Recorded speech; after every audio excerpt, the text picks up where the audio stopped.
So I will explain various staffing verticals to you today. So the way it works is I explained you already what OPT CPT is, what H1 is, what green card is, and all that stuff, right? So one of the most important verticals is OPT CPT. So I've done it for almost 15 years, and that's probably the bread and butter, has been the bread and butter of mine for almost like 15, 20 years. Um, so the way it works is, when the kids get out of they are on CPT or they are about to complete their MS, they have not availed their OPT yet, and or they have already applied for their OPD and they are first within the first 90 days, or they have already crossed 90 days with someone else, they are on someone else. Remember, they have to have a offer letter within 90 days. So they have availed the offer letter from someone else, and now they are basically waiting for but they are working on a voluntary basis, so they want to get a real paid job. So they're still in the market. In all these 4 phases, they would be in market, and we target them. We basically ask them, there are a few conditions, we say as part of this vertical, we talk to them, we recruit them. Where do we find them? If you put an ad on various Facebook groups, you will find 1 or 2 property people. Once you start dealing with them, remember, if you place 1, he will refer 10. If you place 10, you will refer 50, he will refer 50. So the trick is to just place first person. There are 2-3 things you need to do. One is, we need to have a guest house where they will come. Let's say they are in Michigan, they are in New Jersey, they are in Florida. They have to come to our guest house and stay there. Guest house better be close to our home. So this is a part of the staffing business, right? Second thing is, they need to be given training in some subjects. We are giving training in business analysis and MuleSoft. MuleSoft is an integration tool. Business analyst is an IT business analyst. This is not the regular business analyst. So we give the training in IT business analysis and as well as in MuleSoft as a developer, right? So these are the two main verticals. They're the 2 main skills that we give the training on. We can give training on other skills also, like QA and all those things. We can do marketing in anything. And let me tell you the entire thing. We can do marketing in anything. Let's say in .NET also, if the person is already trained and if he can get the interview help. Now, once they come into guest house, their training is done remotely by using guys from India, and they're getting trained. One more condition we put is they have to take proper training. The other condition we have to put is they have to put our name in the service record. What is service record? So government maintains, when a person, remember I said that he needs an offer letter and he has to show it to the government that within the first 90 days that I got this job, right? So that is what the government, it doesn't cost anything, but they have to put their employer's name in service. That government database is called a service, and they have to create a record in service database, and they have to upload their offer letter. Making sense? Now they are that's a legal way of them to say that, okay, this is my current employer. It's cost nothing to change the service record, so they can easily change your employment. But what I have felt in the past is, as an experience, is people are damn serious when they put you in the service, because they would remember, they are on voluntary basis with one company. They would ask tens of other companies to give them jobs, and whenever they have the jobs available, they would say that a candidate will say, okay, I will join that consulting company. The issue is, so they will immediately change the record in service and join that other company. So it's not a big deal, right? It doesn't look good also from immigration standpoint, but they do that all the time. So this is the thing, and they have to now file their H1, right? So the way consulting companies work is, many of the consulting companies, they target this 1-year contract of a Java programmer, 2-year contract of .NET programmer, and so on and so forth. 1-year contract of BA or 1-year contract of MuleSoft developer. They would train them, and then they will start marketing their resume. Key thing is, they would need a lot of interview help. So we have to prepare them in the interview. What are the various techniques of preparing for the interview? Those are all like very key things. That's a key thing. How do you prepare them for the interview, and how you make them clear the interview? Interviews, typically there are multiple rounds, but then there is one key technical round, and in that technical round they have to do really well. That will be 30 to 1 hour long. There could be a coding exercise. So keeping all those scenarios in mind, you have to prepare them for the interview and make them clear. So these guys are MS students. They can actually do it. Before interview, let's understand another cycle. I'll talk about another cycle later, but I'll refer to that cycle. When they basically, our candidates, they get the resume, they make it look good.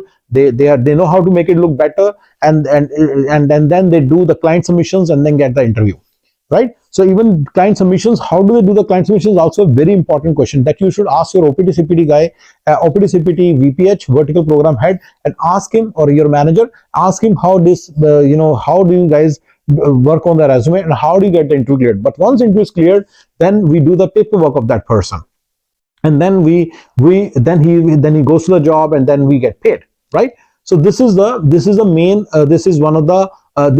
vertical of OPT CPT. H1 H2 vertical is the way it works is in H1 H2 vertical, there are people who are already on H1, whether were on OPT and now they got on H1, or they came straight from India on H1 of TCS, CTS, etc. See, people who are on OPT CPT, they are smart people, so they would not change now because they already made a good decision of joining the right consultancy firm. TCS, CTS people are stuck with some vendor company and they think they are not smart. They don't know that this is a useless job. This is a useless vendor job. It's just a vendor W2 contract. They don't know that. They think that it is a job.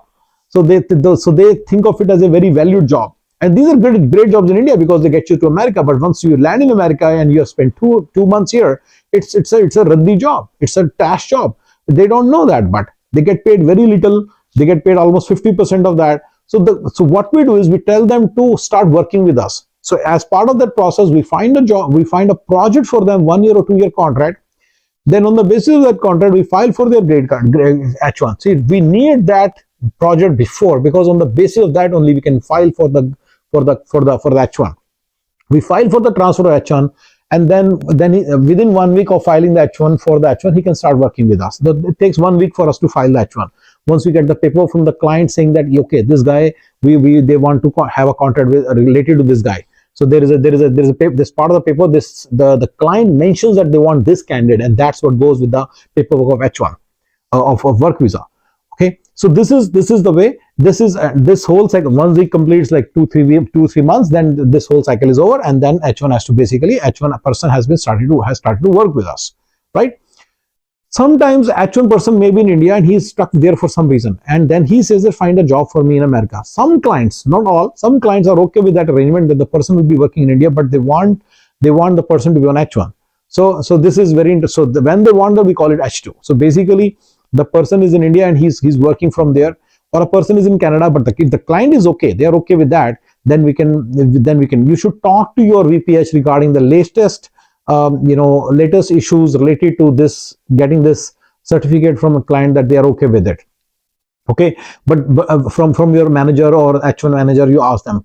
But H2 cases are very little nowadays. It used to be a lot because the people are okay with remote jobs, but nowadays all clients want H1 people to come on at the client side. So it's becoming very rare. But during COVID, it was very common. They'll say, okay, if the guy is in India, that's fine. He can start working from there and they'll be fine. Typically, this is for high-end skills. Otherwise, clients would not agree in general. And even during COVID, they would not agree, but they would agree only when there is a real that's a high-end skill, like MuleSoft architect or .NET architect or Java architect level guy with 10 to 15 years of experience. That's considered high level guy. So this is H1 H2. Others are vendorship. So as part of vendorship, we become a vendor of the state. There are end clients and there are vendors. So we become vendor of some end client. Typically, we become the vendor of the state of California or state of Mississippi. They are also big. They are also jobs, right? They are also end clients, right? So they need people, right? They need 1 year. They need .NET programmer for 1 year. And I know it's not there in India and Pakistan, but it is there in America. The state of California is the biggest IT employer. Actually, by the way, one of the biggest IT employers. They have billions of dollars of budgets to be spent on their IT system. So they spend a lot of money.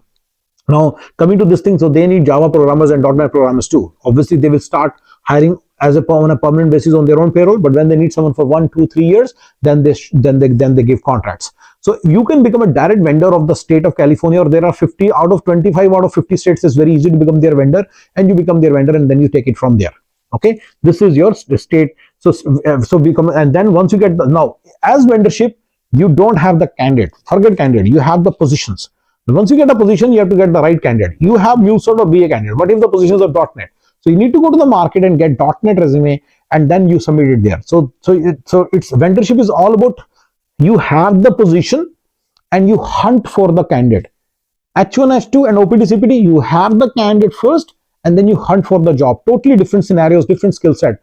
The manpower that is needed is different. In H1, H2, it's a little different from OPT CPT, but both of these are totally different from vendorship, because in vendorship you have the position first, and so to get the position you need to talk to someone at the state, right? And that skill is really like a big skill. It's not easy. A long time back, I used to think of everything as same, but actually I started understanding that these are separate verticals because different skill set people are needed. Different people with different skill sets are needed. Different types of people are needed. In straight vendorship, you need people who have got account management experience and who know how to hunt for candidates on dice, monster, etc. On the other hand, on candidate side, if you're an H1 H2 author, you should know how to you can, it's easy to find candidates. You should know how to hunt for jobs for them. You should know how to hunt for jobs for them. It's very difficult. So there are issues related to that. In H1 H2, they're senior, they are architect level people, but they don't know how to take the interview. They make mistake. Only to our guy, our BDM. So our BDMs who coordinate with them are called as business development managers. So our BDM may not even understand their skill set. The guy may keep on saying, I am Java program manager, project manager, blah, blah, blah. He may be a Java architect, but he doesn't understand that himself. So he keeps on portraying himself as a Java program. This is the biggest issue in H1 H2. This is the biggest issue. So when you join as a manager, as a revenue manager, revenue model owner, as an owner of this enterprise, then you need to make sure that this issue does not come. You talk to every candidate yourself and try to determine their skill set very, very well. This is the biggest issue in H1, H2, right?